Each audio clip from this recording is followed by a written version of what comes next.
हमेशा जनता के मुद्दों पर विरोध का झंडा बुलंद करने वाले राम इकबाल सिंह ने आज फिर से भारतीय जनता पार्टी की अपनी ही सरकार के खिलाफ मोर्चा खोलते हुए जिलाधिकारी कार्यालय पर ट्रैक्टर के साथ प्रदर्शन किया।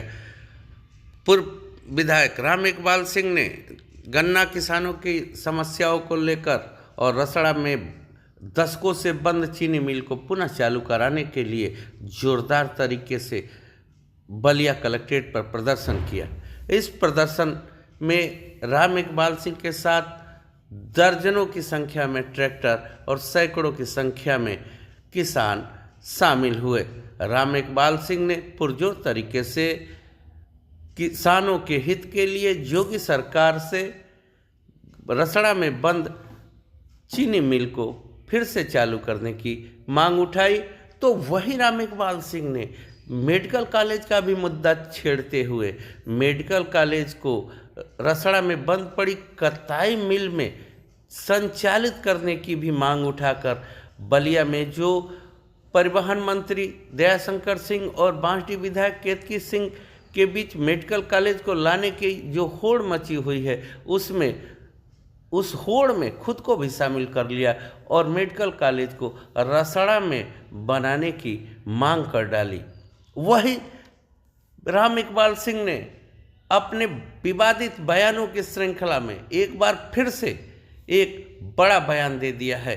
राम इकबाल सिंह ने कांग्रेस की इंदिरा सरकार की तारीफ की। राम इकबाल सिंह ने तत्कालीन इंदिरा गांधी सरकार का उदाहरण देते हुए कहा कि उन्हीं की पार्टी के नेता राज्यसभा सदस्य चंद्रशेखर जी ने और उनके साथियों ने जब देश में खदान मिलों, चाहे वो कोयले की हो या लोहे की हो या प्राइवेट बैंकों का मुद्दा उठाकर जनता के शोषण की बातें कही, तो इंदिरा गांधी सरकार ने तुरंत खदानों को और बैंकों को राष्ट्रीयकृत कर दिया, सरकारी बना दिया।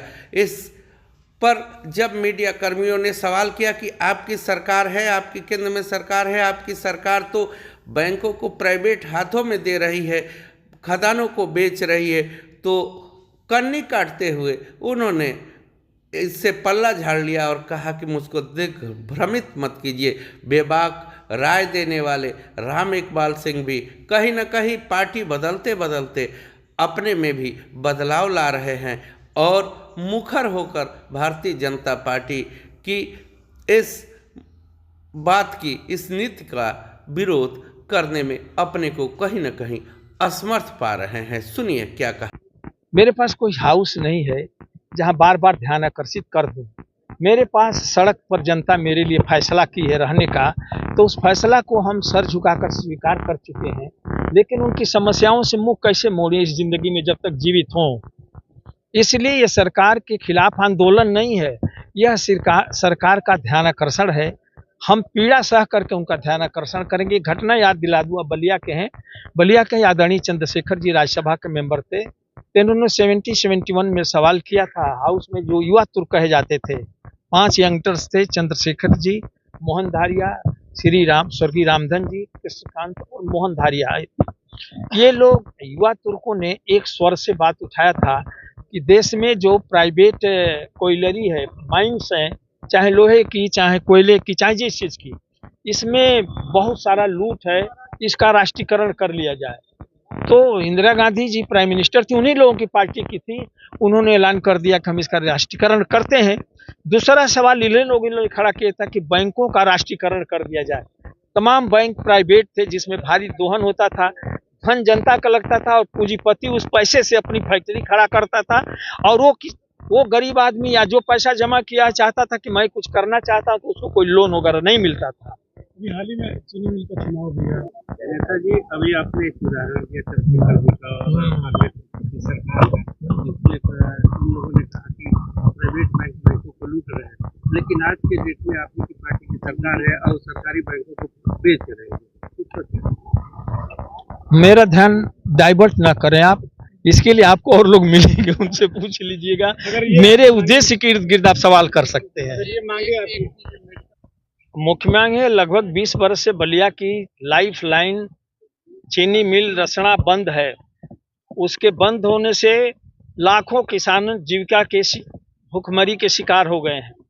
हमारी आर्थिक हालात अच्छी थी, लेकिन जब से चीनी मिल बंद हो गई, आज एक किसान की हैसियत नहीं कि अपने बच्चे को अंग्रेजी स्कूल में या मेडिकल इंजीनियरिंग की पढ़ाई पढ़ा दे। कहीं ना कहीं उसके घर में कोई बाहर जाकर मजदूरी करे या नौकरी करे, कोई मिल जाए या बिजनेस करे, तब भी उसके घर में पढ़ाई हो पा रही है। वरना इस महंगाई के युग में लोग थक गए हैं, हमारी हड्डी सूख गई है, कंकाल बचा है बलिया जिला के गन्ना एरिया के किसानों की।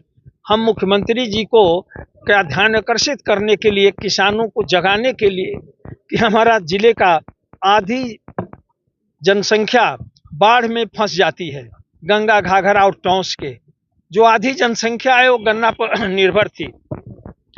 हम लोग चाहते हैं कि गन्ना मिल प्रारंभ कर दी जाए, क्योंकि ये सरकार योगी जी की और मोदी जी की सरकार किसान परस्त है, किसानों की प्राथमिकता है। इसलिए हम लोग चाहते हैं कि हमारी गन्ना मिल प्रारंभ कर दी जाए, जिससे कि हमारे जिले के किसानों की आर्थिक दशा सुदृढ़ हो जाए, बेरोजगार साथियों की बेरोजगारी पर भी अंकुश लग सके। किसान अगर समृद्ध होगा, सशक्त होगा, मजबूत होगा, तो व्यापारी भी मजबूत होगा, क्योंकि उसकी मार्केटिंग करने की कैपेसिटी बढ़ेगी। इसलिए वो लाइफ लाइन मैं कह रहा हूँ